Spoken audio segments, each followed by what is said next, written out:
Good morning. Good morning. Good morning. Good morning to you. Good morning. Good morning. And how do you do? Good morning. Good morning. Good morning to you. Good morning. Good morning. And God loves you. Ooh, ooh. That right. Is it Weenie Bee, Cuckoo for Cocoa Pops? Guess what? Listen. God woke me up this morning just the way I am. He said, rise. I don't care if your glasses are crooked. I don't care if you got your teeth in or out. Just give me honor, praise, and glory. And guess what? He ain't got to ask me, because every morning I open my eyes, I say, thank you, Lord. Thank you for one more day. To God be the glory. So, yes, this is the Alcoholics Anonymous Daily Reflections, right? Podcast that I happen to be doing since the end of December, to give you information about Alcoholics Anonymous spiritual program that I've been a part of for the last 32 plus years. But I have found out that people wanted to know more about my story and how I got involved. And so I gave myself an additional 15 minutes just to share with you parts of my journey. So the first thing I do is during the month of February is when I share a lot of my testimony. And my anniversary day is February the 23rd of 1990. But because I have I have a praying mother. The month of March is dedicated solely to my mama. She celebrated from March the 1st to March the 31st, but we share the same day. March the 23rd is her birthday. So I'm going to dedicate my testimonial song. I don't mix religion and spirituality because I know they're different. However, there's some songs that just get right to my spirit, particularly if it's about my mama. So I'm going to share that song with you. And then I'm going to share a passage from my daily journal that I kept the first 4 years in recovery. I've been sharing with you an entry a day. And then we're going to come back and I'm going to share a little bit more about my Free to Hope world tour and sharing the 12 spiritual principles with any and everybody who will listen, to let people know that all of us can benefit from the 12 spiritual steps that were adopted, customized, and has been working by Alcoholics Anonymous for close to 90 years. So the song is Mama, We Love You by the New Orleans Dedicators, okay? And so listen to these beautiful words, okay?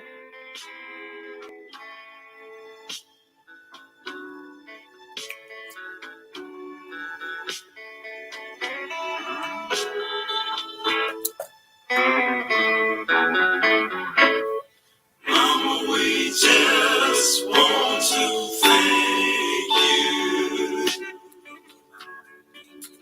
for all you've done for us, coming up through the years.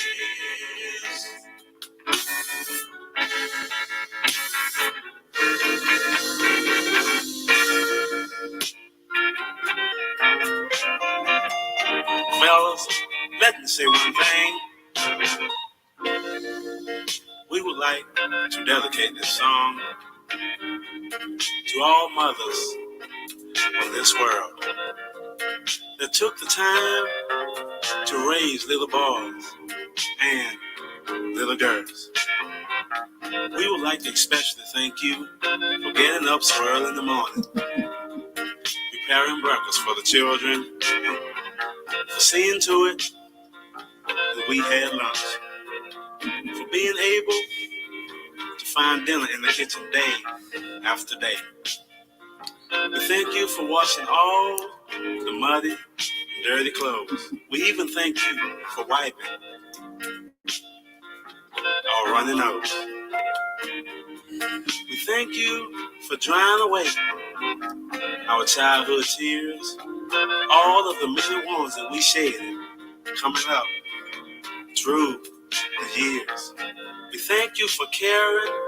Mothers, if you don't mind, we thank you for sharing. We still remember times when we asked you for money. And Lord knows you didn't have any. But not once do I remember asking you for love, because you always gave your children plenty.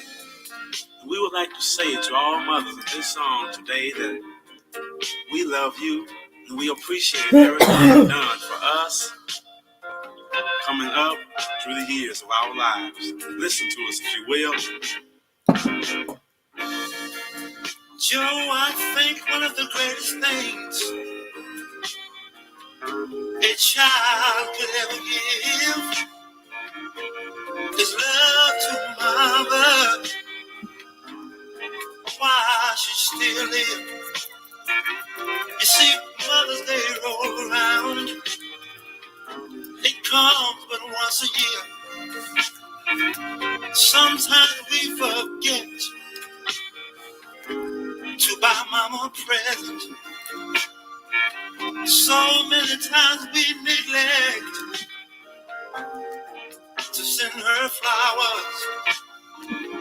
We don't even get on the telephone, call her every once in a while, just to find out how she's been doing. Well, I'll stand on top of Mount Everest and tell the whole wide world right now, just how much we love Mama. Mama, we love you. We sure do love you. Oh, how we love you. Mama, we love you. Sure do. We sure do.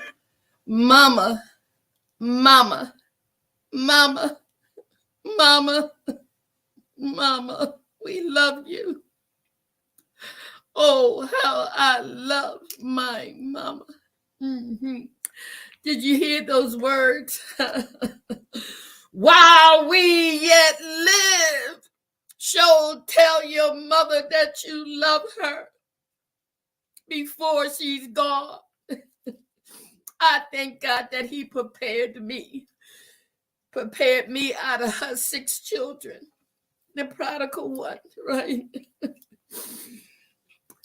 To give her roses while she yet lived. To tell her how much I love her while she yet lived. To take her any and all places while she yet lived. To send her money no matter what while she yet lived. But the most important thing is I give my mama me. I told her, Mama, I'm home. I'm home, Mama. The devil didn't take me. I'm home, Mama. And I'm here to take care of you. And so it's a beautiful thing when you can reflect back and have no regrets. So I have no regrets when it comes to loving and taking care of my mother, no matter what the journey was or is. Guess what? Because God loved us first. A mother's love is the closest to God's love. And so my mother loved her children. And so let me give a few minutes of the story I started yesterday. You know, by the time she was, 17, she had my sister, Deborah Jean. After being raped or molested by her given father, Thomas Lamar, and Ruby Lamar, her given mother, knew it. And for whatever reason, they kept it a secret. But nothing stays a secret. But things come out when people are about to die or they have died. And so with my mother, with Deborah Jean, after having Ruby 2 years prior, Deborah was a sickly child. But my mother would always say, right, with Ruby and now Deborah, she would never, never give her children away like she was given away. And guess what? My dad was given away as well. So you would think that the both of them had something in common, and they did, but their pathway to being there for their children went in two different directions. Because I shared yesterday, when my father came home from the army, he knew something was wrong because he hadn't been there. And mom is pregnant, had a baby, and guess what? The seed of revenge, anger, and all of that was planted within my dad. And although my mother, as loving and caring as she was, feared what my father would do. And I can't speak on the early years, but I know, and doing inventory and doing the history of how seeds grow in all different directions and what kind of seeds they produce in terms of the tree, right? The leaves, the branches, the trunk, all of that, right? The product. And so my father set out on a deliberate course to get revenge. But that didn't stop my mother from attending to her children, her two girls, right?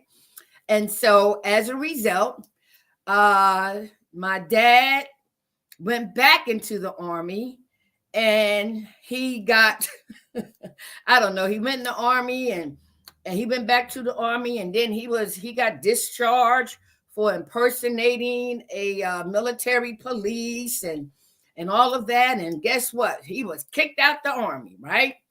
And so by this time, Deborah, Ruby, my mom, Ruby Lamar, and Grandma Carrie were back in Philadelphia. And they were, a family. And my father came back to his family, the Hall family, right?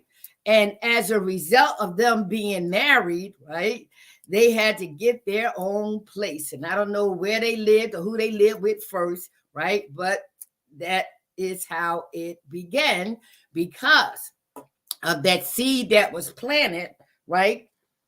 My father, came home and got right into it, right? And so I'm going to share with you tomorrow how I came about. All right.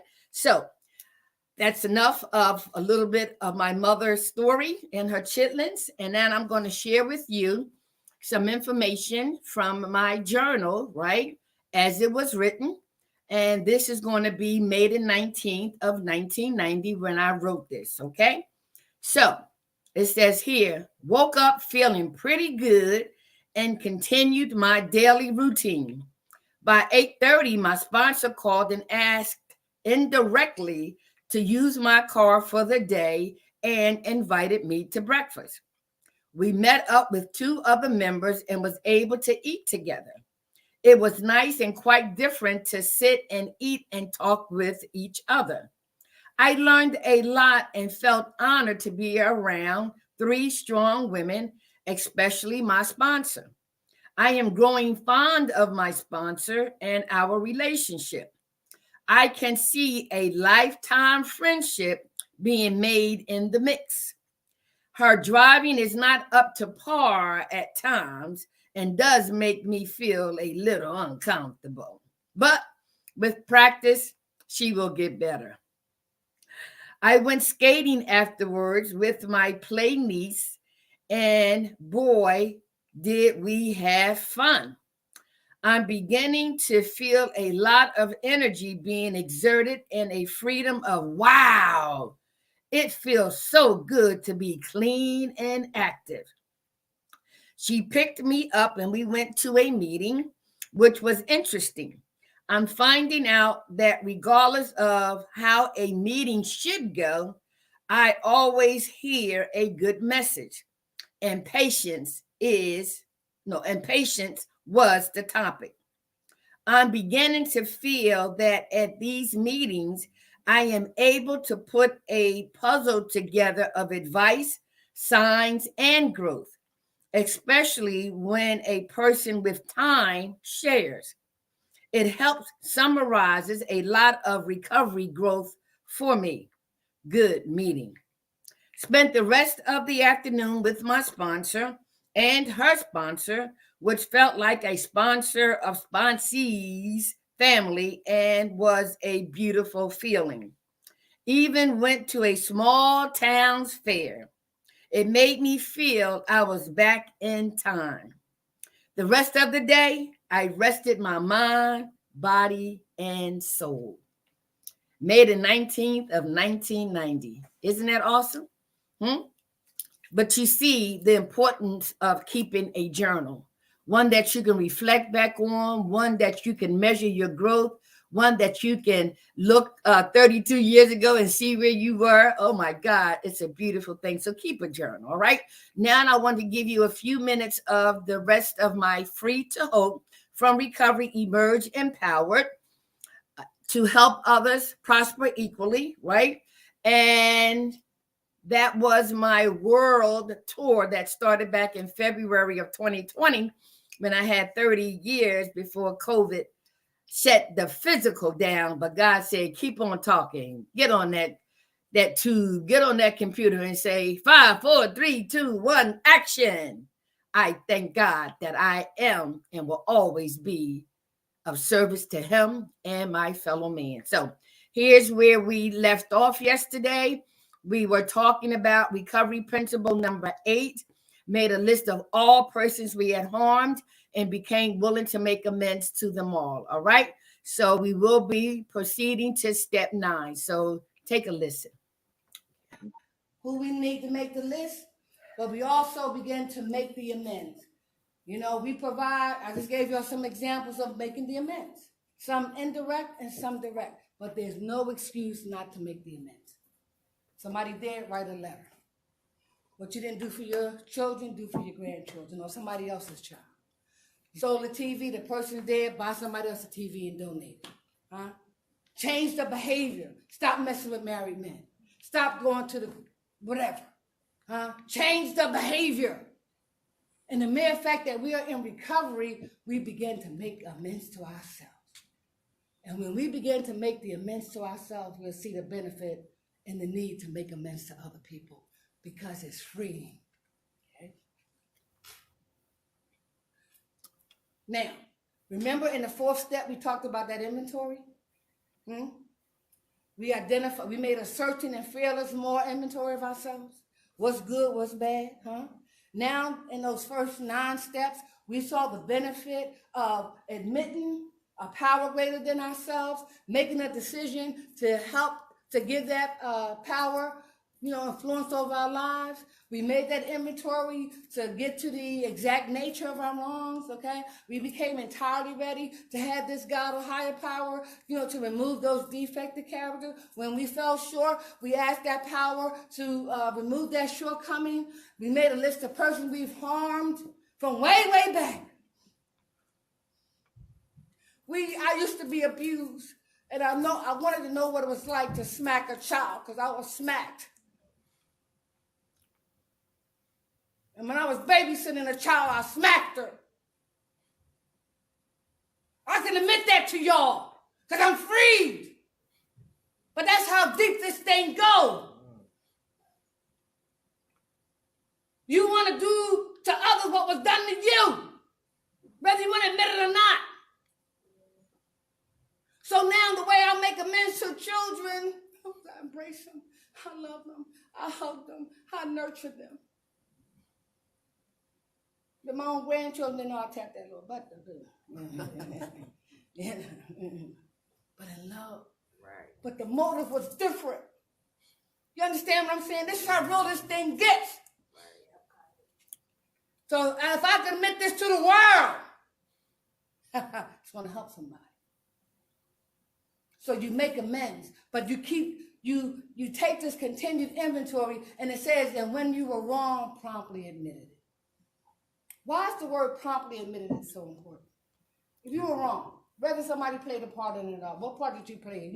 You only apologizing for the part you played in. Why is it so important to immediately admit it? Because it can come back around could come back around on you. You could lose sleep. You can start building that trash can up again. You want to start holding resentments again? You want to go through the whole thing again? Just let me get it off, because you see the value of promptly admitting it. You see the value of, look, I ain't worried about what you're going to say about me. Listen, I said to this lady the other day, we was going through something. I said, ma'am, let's just squash this thing. I want to apologize for the part that I played in this broken down relationship. Would you please forgive me? One second, I gotta get you. You know what she said? No. I'll think about it. I said, well, ma'am, that's fine. I did my part. And when you feel as though you want to forgive me, you let me know. And I walked away with love. Had I not been working on these recovery principles, I could have said, what? No, babe, I'm not going to give you that power. That's right. I did what I needed to do. I said what I needed to say, and it came from the heart. But it was not contingent on how you responded. It was based on what I was willing to do for me. Yes, ma'am. If somebody is in recovery and you feel as though they've done something to you, could you ask them if they did? Yeah. Do you expect the truth? Yes. Are you going to get the truth? I don't know. Right. Huh? It goes back to, is it going to cause harm? Huh? Is it? That's what I'm asking. It could. But listen to what you're asking. Let me know. So let's turn it around. Okay. And let's put you in it. All right. Suppose you did something to somebody. Somebody came to you. And regardless, and they say, did you do that? What you going to say? I can admit it and say why I did it. 100% of the time? All the time? At this point now, I feel like, yeah, I can admit my wrongs. Have you always done it? No. You had to get to that point, did you not? Yes. So who's to say that the person who comes to you to ask you, you ask them that where they are in that process? You're not ready. So you can't expect them to be totally honest if they're not in that process. Okay, I just wanted to know if I could ask them. You can ask, oh, honey, yeah. I mean, but would it? The truth. You don't know. But would it put them back in the? I wouldn't know. Yeah, you wouldn't know. I wouldn't know. And guess what? You wouldn't know. Should I not ask that? Listen. You know when they say, when a child asks a question, they're ready to be told. If they can ask the question, they're ready to be told. So if you're ready to ask the question, you can ask the question. Okay. Now, the motive, the reason, are you doing it to trigger them? Are you doing it for your own recovery? Or what is your motive? True. What is your motive? If your motive is pure, then you let go and let God. If your motive is anything other than that, then don't ask the question. To examine your motive. And your motive becomes pure the more you practice these recovery principles. You understand? Sometimes it's best not to know. Sometimes it's best not to ask. Why? Because we in recovery are 5% of the total population of 100%. So we're dealing with 95% of dysfunction. And we the 5% that are in recovery.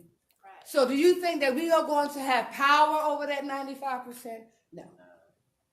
What will we have power over and would help ourselves? Yes. You have a question? Yes, ma'am. Did I answer your question? Yes, you Okay, did. good. Thank you. Okay, well, if you let me know. You had a question, a statement? Well, I thought you asked what we have power over and with what help. I'm thinking we have power over self to some extent and with God's help. Yes. That's my perspective. Yes. Because guess what? You are no longer relying on your own resources. You have acknowledged a power greater than you. Do you understand? So when you acknowledge a power greater than you, you are not doing it alone. So that's why we, the 5% of this 100%, we're the 95% of cuckoo for Cocoa Pops. That's why I'm presenting these 12 recovery principles to everybody. Everybody need help. And this is my beginning, right? So taking that inventory. Now, you can do a spot check inventory.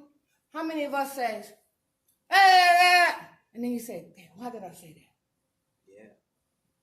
That wasn't nice. That's a spot inventory. So with that in mind, just as quick as you said it, how soon are you going to correct it? Right away. You should correct it right away based on this thing, right? Now, suppose you decided not to, and you go on your day, but it's still what? It's still bothering you, right? All right, so then you say, well, maybe I'll pick up the phone. Maybe then you say, no, she deserved it. Then you go to bed. You still what? Can't sleep. Can't, right? Conviction. Because you know what it tells you to do, what it suggests you to do. So take the suggestion. All right, I ain't going too nice without no sleep. Look, girlfriend, look, Holmes. I'm sorry for the part I played today.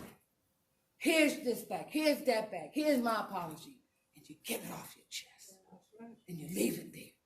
Now you can sleep.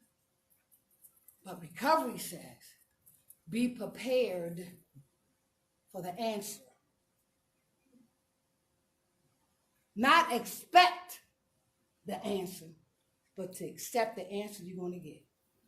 That makes sense? Yes. Accept the answer that you're going to get.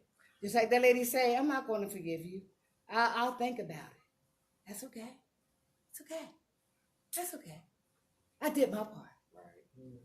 I apologize for the part I played. Exactly. Yeah. Because we don't want to give anything or anybody that much power ever again. Not to drink anymore, but to steal our serenity, to steal our peace, to steal our joy. To be mad at you and I go home and kick the dog. I go home and beat the kids. Why? Because I'm mad at you. Let me squash that. Not by gossiping, not by, go to the horse's mouth. You want to know something? Go to the person who said it. You want somebody to say something? Tell them to come to you for the answer. Yes. So you see why taking that continued personal inventory on a daily basis help you to not go back, to help you not refill that trash can, to help you continue to grow. Okay? A couple more minutes. What time is it? Okay, good. Recovery principle number 11. All right. Huh? What did y'all think about that? Let's do this. And so what did you think? Huh? Now, I was a little further than I thought, right? Hold on. I was a little further than I thought because I said that I was on finishing up 8 and 9, but I had went through 9 and we were on step 10.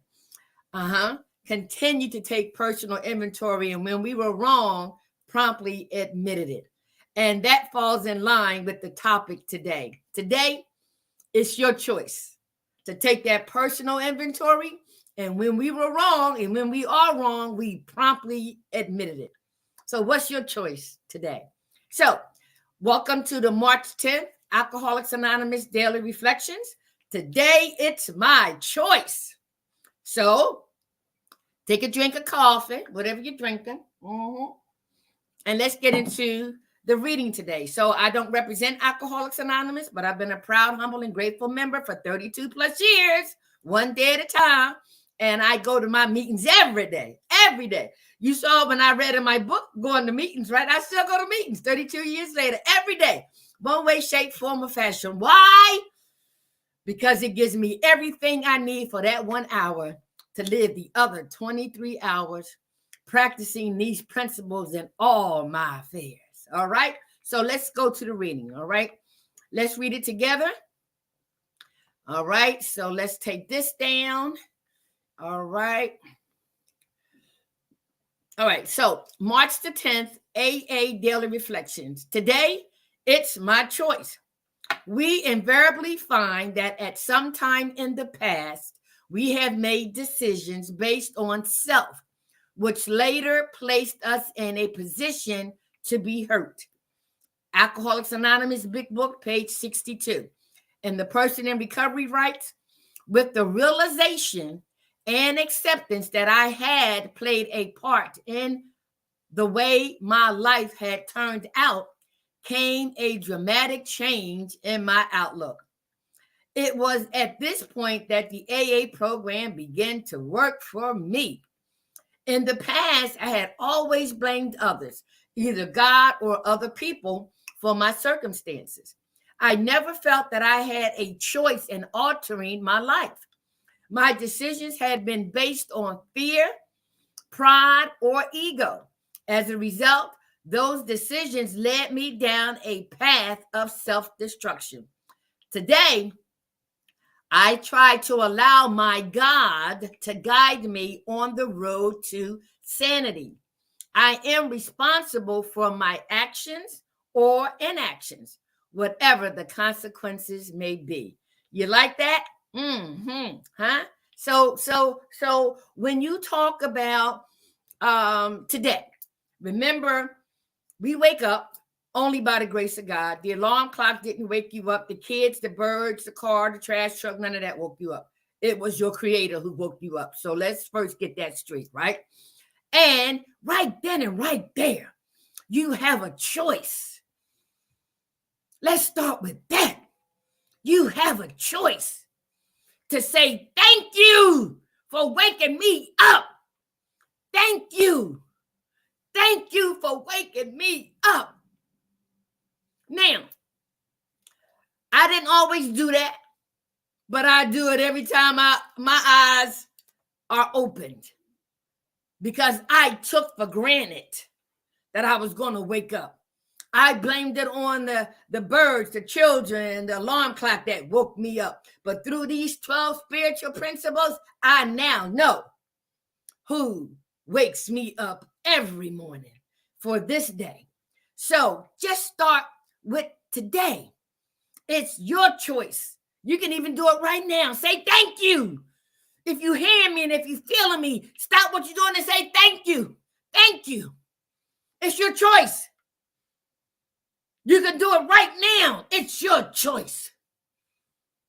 And if you choose not to, that's still your choice. Okay? So today it's my choice, right? And so I always give the analogy that life deals us a hand every day. And we don't know what cards are being dealt. If we're playing pinochle, pity pack, tonk, bridge, spades, what, war, we don't know what's under those cards, right? And so, number one, we have a choice to play the hand or not. Think about it. You could still wake up and decide to stay in bed all day long. You don't even want to face the hand that you was dealt today. But guess what? Laying in that bed, you are given a hand. Guess where it's at? In your thinking. In your thinking. So it doesn't always have to be tangible. It can be mental. It can be emotional, right? It also can be spiritual, right? And so you get the drift. So whatever life deals us, it's our choice how we're going to react or don't react, how we're going to respond or don't respond. The main thing with that self-will that we talked about yesterday, right? That self-will is something. So let's get into the reading. All right. So it says here, we invariably find that at some time in the past, we have made decisions based on self, which later placed us in a position to be hurt. We invariably find at some time in the past, we have made decisions, right? based on will.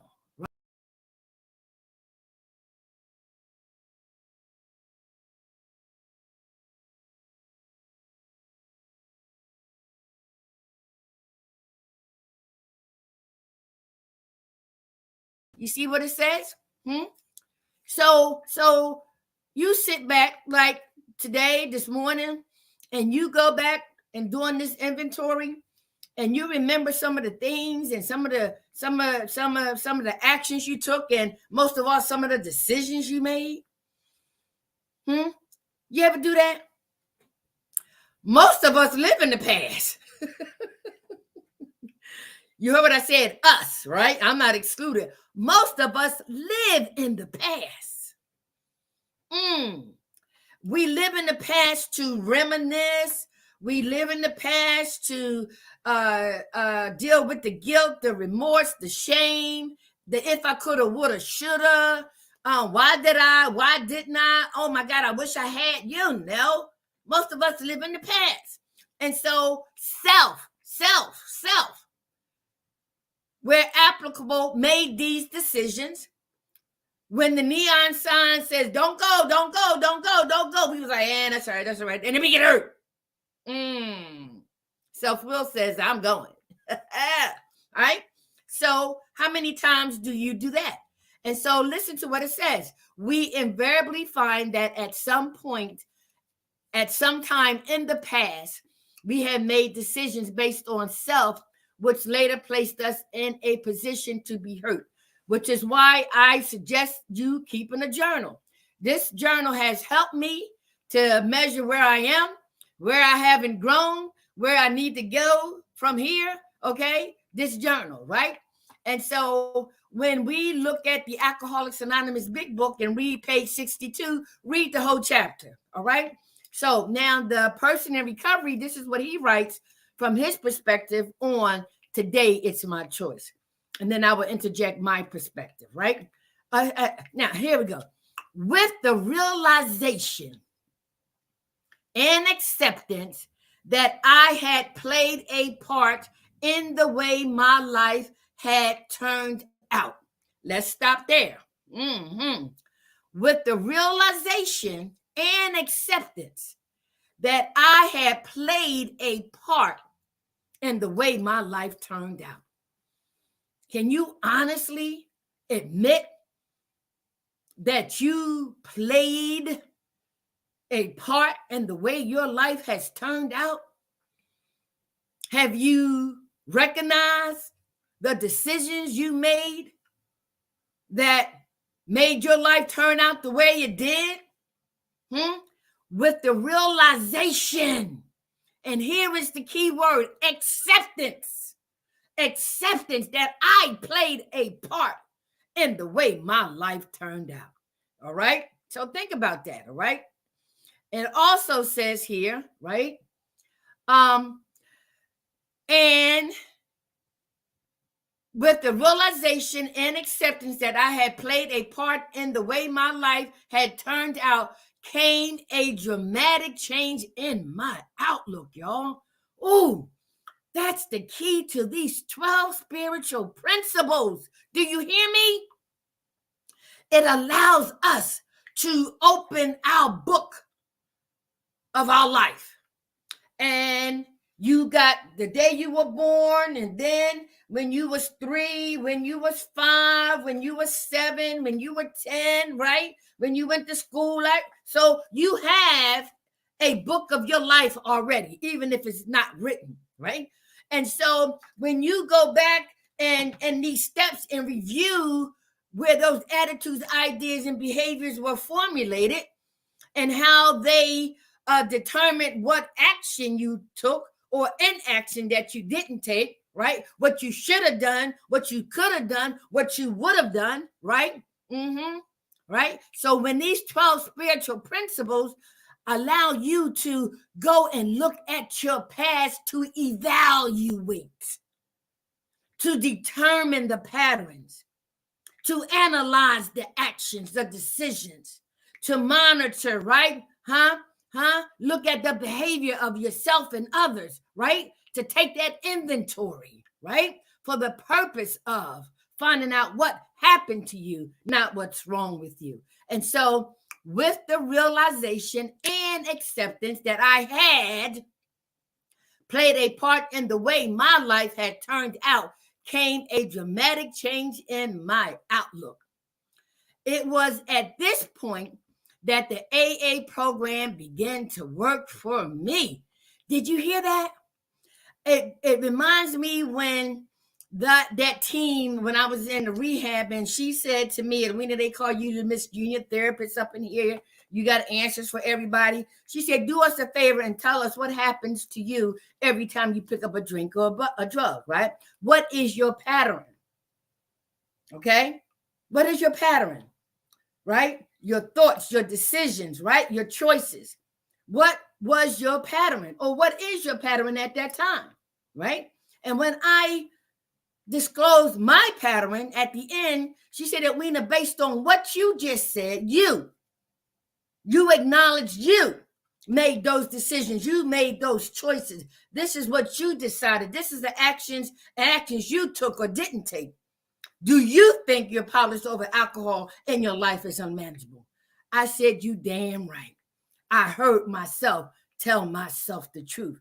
That was the seed that was planted, right? Unknowingly to me, that as long as I kept pointing the finger out, there were three pointing back at me and a thumb, right?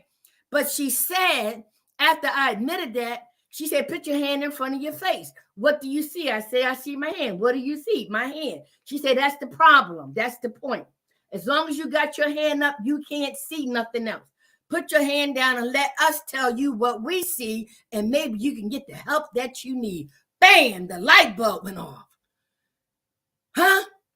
Recovery works because it's people like those individuals who worked with thousands of people like me, and we don't think they know about us, right? But the reality is they do, right? And so that's when the seed began to sprout, right? Not necessarily watered yet or pruned, none of that, but the seed was planted, right? And so the recovery process began for me. It says I had to look at it. In the past, I had always blamed others, either God or people, for my circumstances. Now, I know beyond a shadow of a doubt, all y'all can relate to that.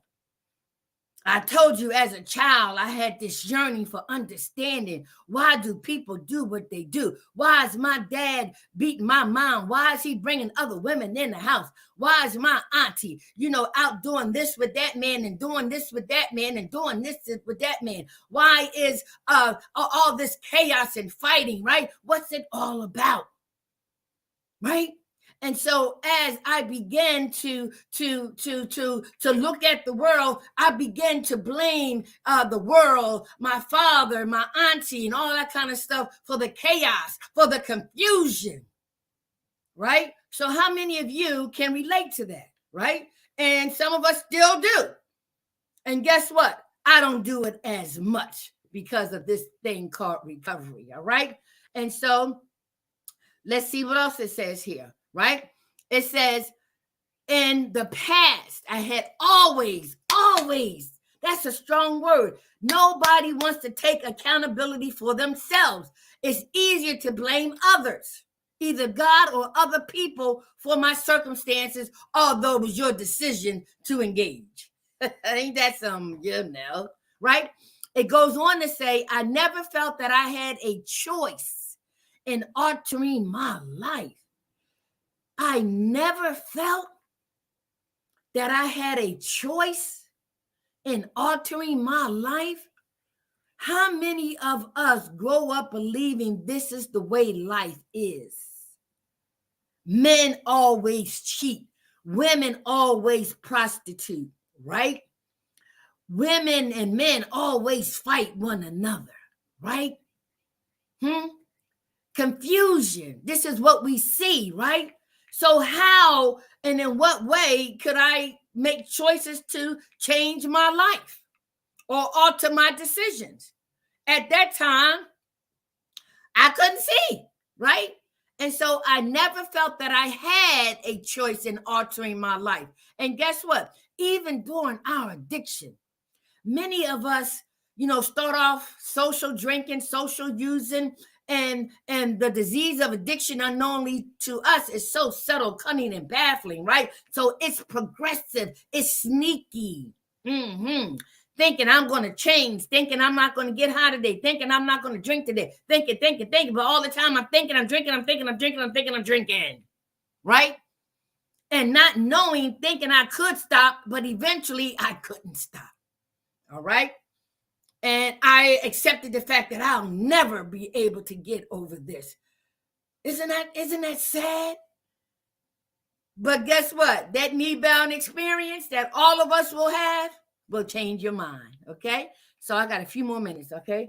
It says here, my decisions had been based on fear, pride, or ego. My decisions. And that's what we talked about in the character defect, right? A lot of things are camouflaged by fear, right? A lot of people don't want to admit that their ego is this big, right? And ego can stand for easing God out. It's all about me. It's all about me. It's all about me. Prideful. I can't let you see that I tripped and I want to know who's looking at me. That was my pride, right? But it was based on fear, ego, and pride. That's what my decisions were based on. Not today. It says here, as a result, those decisions led me down a path of self-destruction.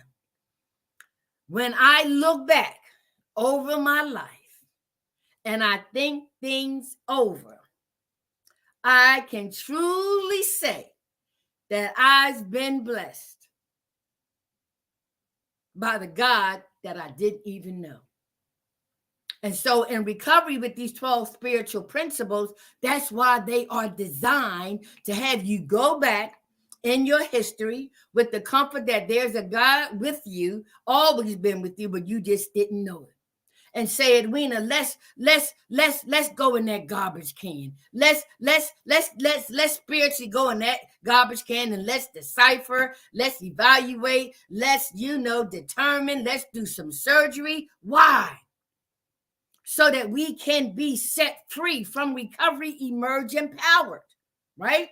And so in this thing called recovery, we get to go through that journey and it creates a spiritual experience. Underneath that parked car, in hindsight, that was a spiritual experience for me. Either the physical is going to overpower me or the spiritual, which I didn't know, is going to take over. And guess what took over? The spiritual. Why? Because I asked for help. That was my knee-bowing experience. So through that spiritual experience, set on a pathway to recovery, I began to have a spiritual awakening, right? With the people at the rehab, with the AA meetings, with my sponsor, with keeping a journal, with praying, with meditation, right? My spirit began to awaken, right? That's manifested in this body. And that's what Donald Lawrence means. He said, we are not a natural being having a spiritual experience. Hell no. We are a spiritual being encased in walking this natural experience. A.J. Harding said, change your language, put a guard over your mouth, sometimes. I'm still working on that, right? Okay. But you get my drift, right? And so as a result of that, right, those decisions led me down a pathway of destruction. So, but today, I try to allow my God to guide me on the road to sanity. You hear the key word? Today. I try to have God lead me. Allow him to lead me, right? To lead me, right? To lead me and guide me on the road to sanity. And what is sanity? Soundness of mind. I need to stop basing my decision on the physical and materialistic. I need to practice basing them on spiritual principles. And only God can allow me to do that if I'm willing to let my self-will take the back seat and practice doing God's will. And the more I practice that, the better I get. I'm not like Ivor Iverson. Practice. Oh, you better believe. Practice. And I see the progress. And that's what you want to see. Okay, I'm over a little bit, okay? And then it ends with, I am responsible for my actions or inactions, whatever the consequences may be. I'm telling you, for the past 32 years, right, my actions and my inactions are determined where I am spiritually, which is why I go to my meetings every day, so I can get my spiritual medicine, so I can get my spiritual injection, so I can get my spiritual drink, so I can get my spiritual hit. Yes, we are creatures of habit. So my habits are tremendously spiritual in nature, because I practice. Okay, so it's your choice today. Choose ye today who you shall serve. You heard that before, right? And so what I want to say to you, if you need to contact me, please do. Here's my information. You need a speaker, facilitator, a presenter, I'm available. And it's free. Yes, it's free, okay? And so I just want you to make a choice today, right? To wear your mask, social distancing, get vaccinated, get your children vaccinated, so that you can be a choice to allow yourself to live and to allow other people to live. And on behalf of my mother, Helen Lamar Jones Hall Taylor, we love you, and so does God. I love you. You love me. We are one big family with a great big hug and a kiss from me to you. Won't you say you love me too? I love you. And if it's God's will that we are rejoined tomorrow, I will be here. And